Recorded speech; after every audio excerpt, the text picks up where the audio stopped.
Bonjour, bienvenue dans la série sur l'électrodynamique classique et continuons sur les champs harmoniques. Alors, le théorème de Poynting complexe permet de définir l'impédance d'entrée d'un système électromagnétique passif général à deux bornes.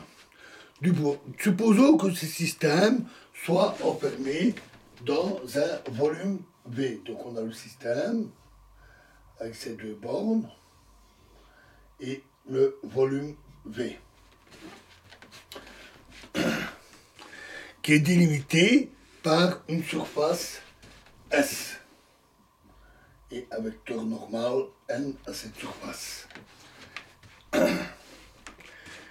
Une surface d'où émergent ces deux bornes. Si on désigne par II et VI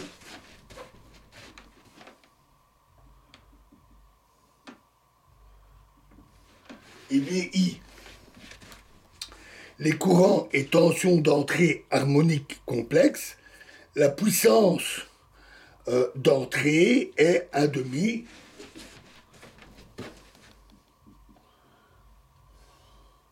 J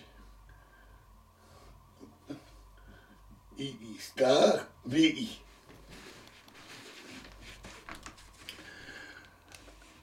On peut écrire cette expression à l'aide du vecteur de Poynting en appliquant le théorème de Poynting à la totalité de l'espace extérieur à S. 1/2 I star VI est égal à moins l'intégrale de surface SI de SNDA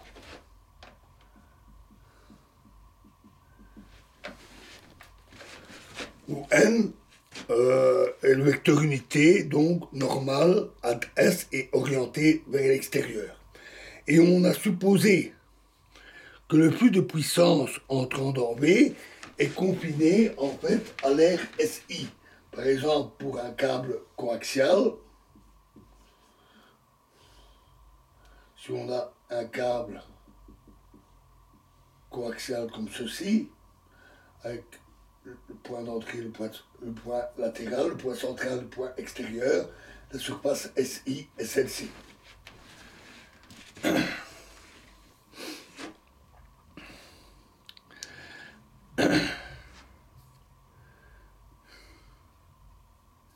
Si on applique maintenant le théorème de Poynting au volume V enfermé par la surface fermée S, le membre de droite de la relation s'écrit comme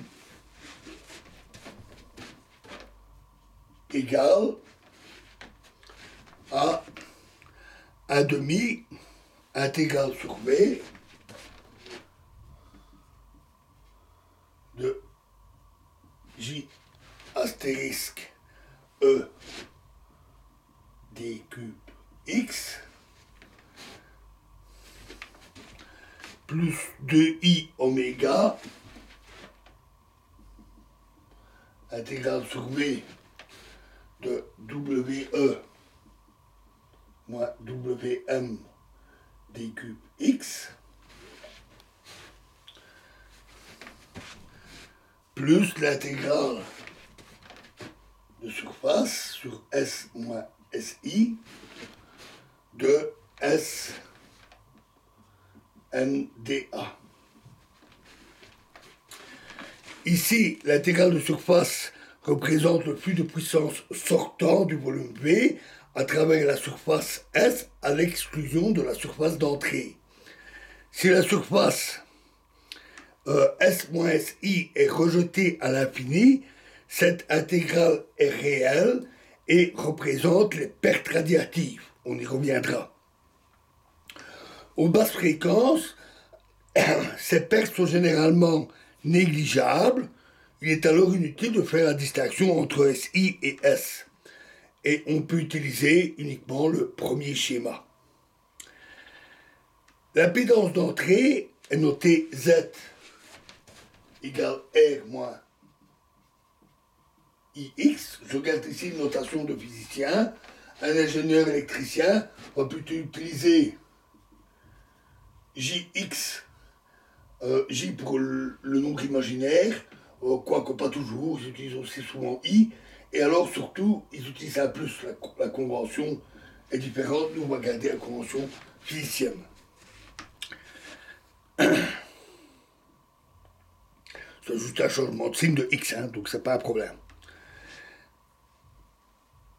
Alors, cette impédance résulte de la relation qu'on a obtenue et de la définition de Z comme VI sur II. Les parties réelles et imaginaires s'écrivent R égale 1 sur II carré fois la partie réelle de l'intégrale de volume de J star E d cube X plus 2 fois, grâce au I c'est assez simple ici, 2 fois l'intégrale de volume de... oh pardon, excusez-moi.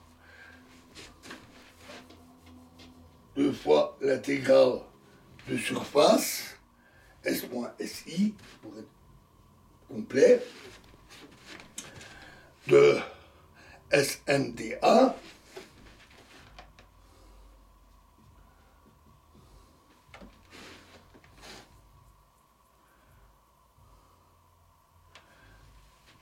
plus 4 oméga,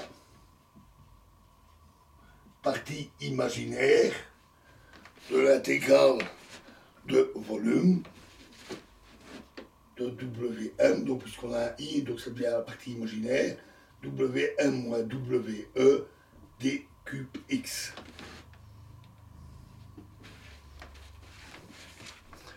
Et X est donné par 1 sur II carré fois 4 oméga partie réelle de l'intégrale de volume de Wm moins We d cube X moins partie imaginaire de l'intégrale de volume de J star E d cube X.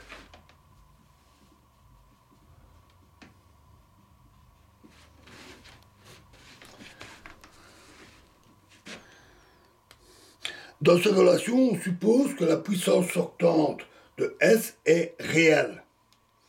Le deuxième terme, ici, donc c'est le terme ici, d'intégrale de surface,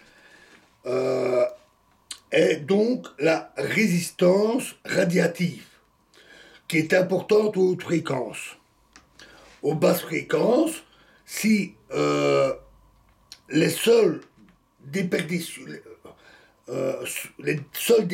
appréciables sont les pertes ohmiques, les expressions se réduisent à R égale 1 sur I carré fois l'intégrale de volume de sigma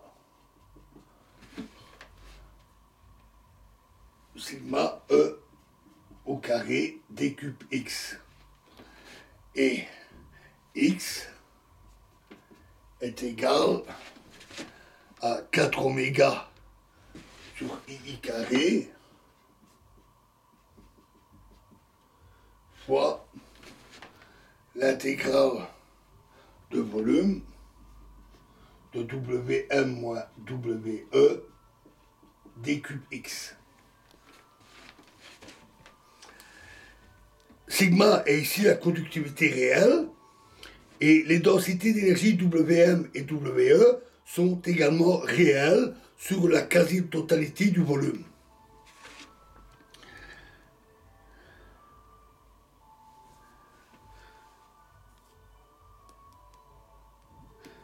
La résistance est à l'évidence la valeur que l'on obtiendrait en considérant les pertes de chaleur ohmiques.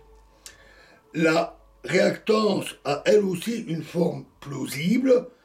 La réactance est essentiellement magnétique, comme dans une inductance.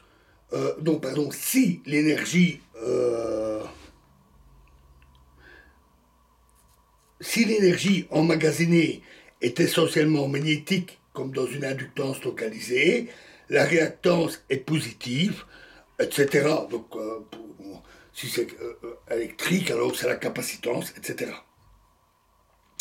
Aux basses fréquences, la différence des dépendances en oméga, en fréquence, des réactances associées aux inductances X égale oméga L et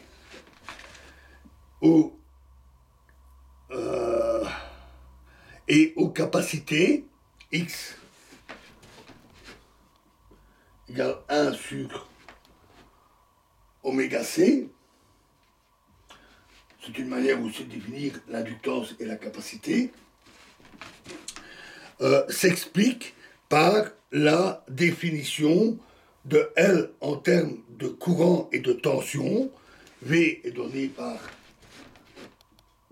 L dI sur dt, et la capacité en termes de charge et de tension. V égale Q sur C, ce qui explique ces relations. Donc voilà pour le théorème de Poynting jusqu'ici. Alors, dans la prochaine vidéo, nous allons parler des propriétés de transformation des champs et des sources électromagnétiques sous l'action d'une rotation, d'une inversion spatiale et d'une inversion temporelle. C'est-à-dire que nous allons parler des symétries. Je vous remercie.